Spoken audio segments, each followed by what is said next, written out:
نحمده ونصلي على رسوله الكريم أما بعد فأعوذ بالله من الشيطان الرجيم بسم الله الرحمن الرحيم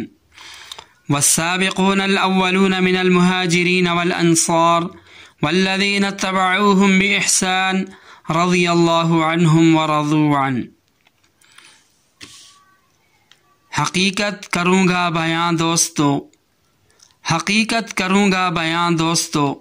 چاہے کٹ جائے میری زبان دوستو۔ جس زمین پر صحابہ کی توہین ہو، گر پڑے نہ کہیں آسماں دوستو۔ ناظرین مکرم، حضرات صحابہ کرام سے محبت و عقیدت، ان کا ادب و احترام ایک صاحب ایمان مسلمان کے لیے لازم اور ضروری ہے۔ اس روئے زمین پر حضرات انبیاء علیہ السلام کے بعد مقدس ترین جماعت صحابہ کرام ہی کی ہے، جن کی عظمت و فضیلت میں قرآن کریم کی ایک نہیں کئی آیات نازل ہوئیں، اور جن کے بلند مرتبہ مقام کو بتانے اور ان کے حقوق سے امت کو آگاہ کرنے کے لیے امام الانبیاء احمد مجتبیٰ محمد مصطفیٰ صلی اللہ علیہ وسلم نے گراں قدر ارشادات فرامین سے نوازا۔ صحابہ کرام وہ مقدس ترین طبقہ ہے جنہوں نے براہ راست شمع رسالت سے روشنی پائی اور منبع علم سے فیض یاب ہوئے، اپنی آنکھوں کو نبی پاک صلی اللہ علیہ وسلم کے دیدار سے مشرف کیا، اپنے کانوں سے نبی پاک صلی اللہ علیہ وسلم کے مبارک ارشادات فرامین کو سماعت کیا، جن کی زندگی کا بنیادی مقصد نبی پاک صلی اللہ علیہ وسلم کے اشاروں پر اپنی جان مال دنیا کی ہر چیز لوٹا دینا، قربان کر دینا تھا۔ ناظرین مکرم، امت اور نبی کے درمیان مضبوط ترین واسطہ ذریعہ یہی صحابہ کرام ہیں، جن کی عظمت و فضیلت کے لیے یہی کافی ہے کہ اللہ رب العزت جو خالق کائنات ہیں، انہوں نے اپنے مقدس کلام قرآن کریم میں ان سے اپنی رضا خوشنودی کا اعلان کرتے ہوئے فرمایا والسابقون الاولون من المہاجرین والانصار والذین اتبعوهم بإحسان رضی اللہ عنہم ورضوا عنہ۔ اللہ تعالیٰ خود اعلان فرما رہے ہیں کہ میں ان سے راضی اور وہ مجھ سے راضی۔ صحابہ کرام کے فضائل و مناقب، ان کے محاسن و کمالات، ان کے کردار، اطوار، طور طریقوں پر مشتمل آیات احادیث بے شمار ہیں جن کا احاطہ ممکن نہیں۔ میں یہاں ان کا تذکرہ بھی نہیں کرنا چاہوں گا، بلکہ صحابہ کرام کی بے ادبی گستاخی سے بچنے کی جو تعلیم آقا دو جہاں سرور کونین صلی اللہ علیہ وسلم نے امت کو دی، اس کا تذکرہ کروں گا، کیونکہ آج کے اس پرفتن دور میں صحابہ کرام کی شان اقدس میں گستاخی کا سلسلہ دن بدن تیز ہوتا جا رہا ہے، عام ہوتا جا رہا ہے، تاکہ ہمیں معلوم ہو کہ کسی صحابی کی شان میں گستاخی کرنا کتنا بڑا جرم ہے اور کتنا بڑا گناہ ہے۔ یاد رکھیں، نبی پاک صلی اللہ علیہ وسلم نے جہاں اپنے تربیت یافتہ صحابہ کرام کے مرتبہ مقام کو بتایا، وہیں پر امت کو آگاہ کیا کہ وہ کسی بھی طرح، کسی بھی طور طریقے سے ان کی شان میں گستاخی نہ کریں، بے ادبی نہ ہونے دیں۔ نبی پاک صلی اللہ علیہ وسلم نے حضرات صحابہ کرام سے محبت کو اپنی محبت کے مترادف قرار دیا اور ان سے بغض کو نبی سے بغض کی وجہ بتلایا۔ مشہور حدیث ہے، فرمایا اللہ اللہ فی اصحابی،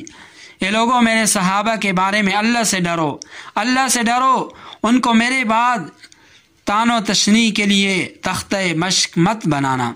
اور یہ سمجھ لو کہ جس نے ان سے محبت کی اس نے میری محبت ہی کی وجہ سے ان سے محبت کی، اور جس نے ان سے بغض رکھا اس نے مجھ سے بغض ہی کی وجہ سے ان سے بغض رکھا، اور جس نے ان کو تکلیف پہنچائی اس نے مجھے تکلیف پہنچائی، اور جس نے مجھے تکلیف پہنچائی گویا اس نے اللہ تعالیٰ کو تکلیف پہنچائی۔ اور اس بات کا پورا خطرہ ہے کہ اللہ تعالیٰ ایسے شخص کو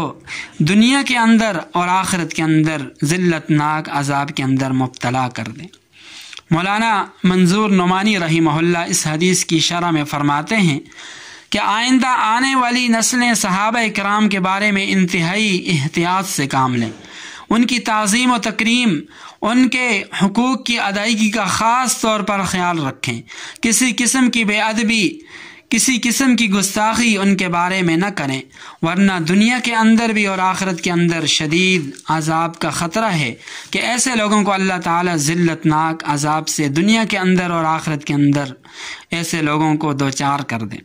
ایک اور حدیث میں آپ علیہ السلام نے فرمایا، جب تم ان لوگوں کو دیکھو جو میرے صحابہ کو برا بھلا کہتے ہیں تو تم کہو اللہ تعالیٰ کی لعنت ہو تمہارے شر پر۔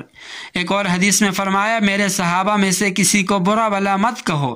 اس لیے کہ وہ اتنے بلند مرتبہ مقام والے اور اللہ تعالیٰ کے ہاں ایسے محبوب ہیں کہ اگر تم احد پہاڑ کے برابر بھی سونا خرچ کرو گے تب بھی ان کے ایک مد بلکہ نصف مد خرچ کرنے کے برابر بھی اجر و ثواب کے مستحق نہیں ہوگے۔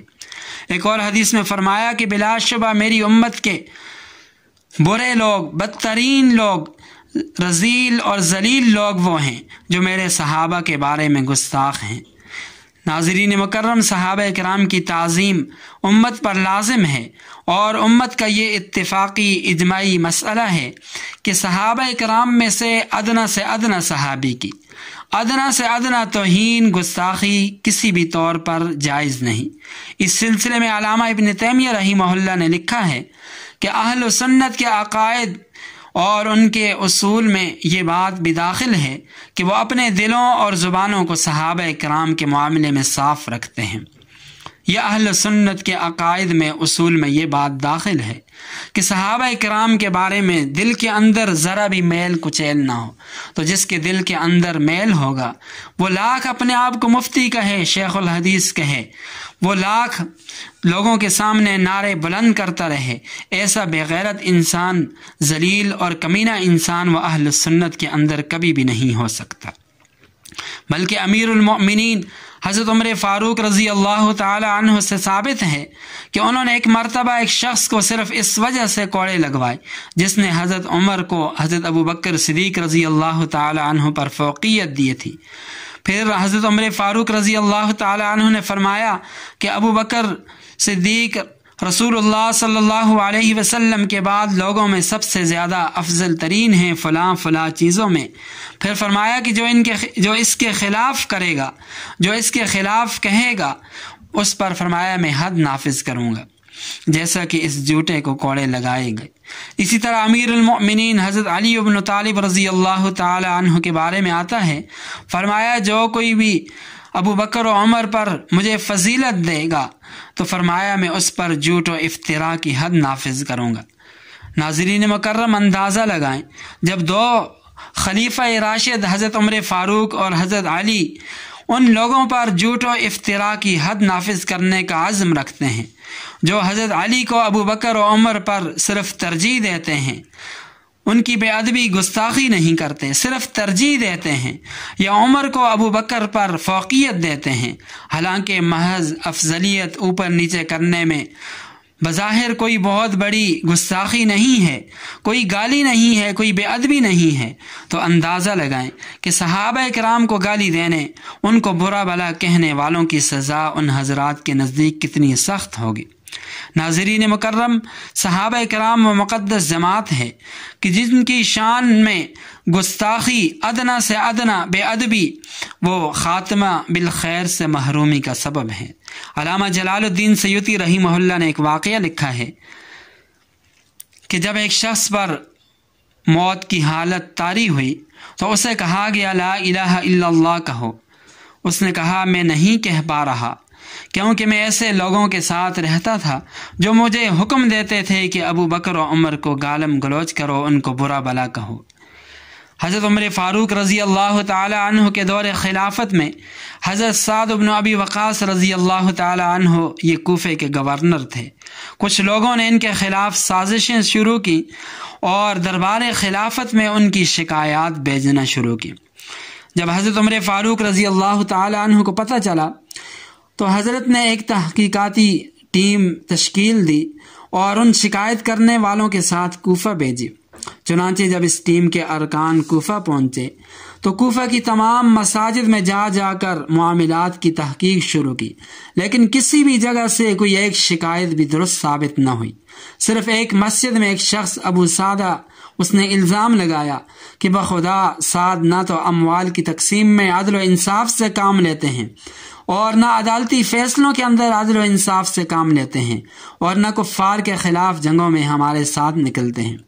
جب اس واقعے کا حضرت سعد بن ابی وقاص رضی اللہ تعالی عنہ کو پتہ چلتا ہے تو حضرت سعد بن ابی وقاص رضی اللہ تعالی عنہ نے فرمایا، بد دعا دی کہ اے پروردگار، اگر یہ جھوٹا ہے تو اس کی عمر دراز کر دے، اس کے فقر کو بڑھا دے اور اسے فتنوں میں مبتلا کر دے۔ اس واقعے کے جو راوی ہیں وہ کہتے ہیں کہ میں نے اس شخص کو نہایت بڑھاپے کی حالت میں دیکھا،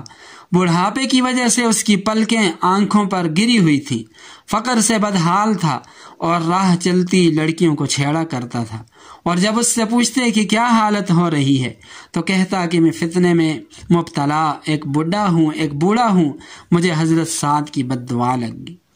یہ ہوتا ہے صحابی کا مرتبہ مقام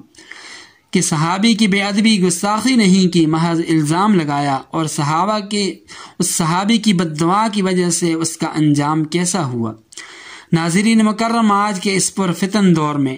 جہاں کوئی بے غیرت قسم کے لوگ، نامراد اور رذیل قسم کے لوگ حضرات صحابہ کرام کے ناموس کو داغدار کرنے میں لگے ہوئے ہیں، ایسے میں صحابہ کرام کا ادب و احترام ہم میں سے ہر ایک کے لیے ضروری ہے۔ یقیناً جو لوگ صحابہ کرام کی بے ادبی گستاخی میں لگے ہوئے ہیں اور وہ یقیناً دنیا آخرت کے اندر ذلیل و خوار ہوں گے۔ صحابہ کرام کی سیرت، کردار، اخلاق، اوصاف کو اپنانا اور ان کے نقش قدم پر چل کر منزل مقصود کو پانے کی کوشش کرنا، یہ ہماری اولین ترجیح ہونی چاہیے۔ اس دین متین کو ہم تک پہنچانے والے اور انسانوں تک نبی کے پیغام کو عام کرنے میں صحابہ کرام نے جو قربانیاں دی، ہم ان کا تصور بھی نہیں کر سکتے۔ وہ ہمارے ماں باپ سے زیادہ ہمیں عزیز ہونے چاہیے۔ اس لیے ہمارے گھرانوں کے اندر، ہمارے گھروں کے اندر حضرات صحابہ کرام، صحابیات کی سیرت کے تذکرے ہونے چاہیے۔ ہمارے نوجوانوں کو چاہیے کہ وہ موبائل کی دنیا سے نکل کر حضرات صحابہ کرام کے حالات، واقعات، ان کے طور طریقوں کو سیکھیں، ان کو پڑھیں، سمجھیں اور اس کے مطابق ایک بامقصد زندگی گزارنے کی کوشش کریں۔ اللہ تعالیٰ سے دعا ہے کہ ہمیں حضرات صحابہ کرام کا صحیح طور پر مرتبہ مقام پہچاننے کی توفیق عطا فرمائے، اور صحابہ کرام کی ادنا سے ادنا بے ادبی گستاخی سے ہم سب کی حفاظت فرمائے، اور جو لوگ اللہ کے رسول صلی اللہ علیہ وسلم کے محبوب یاروں کی توہین کے مرتکب ہوتے ہیں، ایسے لوگوں کو اللہ تعالی ہدایت دے۔ اگر ہدایت ایسے لوگوں کے مقدر میں نہیں ہے تو اللہ تعالیٰ ایسے لوگوں کو اس صفحہ ہستی سے مٹا دے، ذلیل و خوار کر دے۔ وآخر دعوانا ان الحمد للہ رب العالمین۔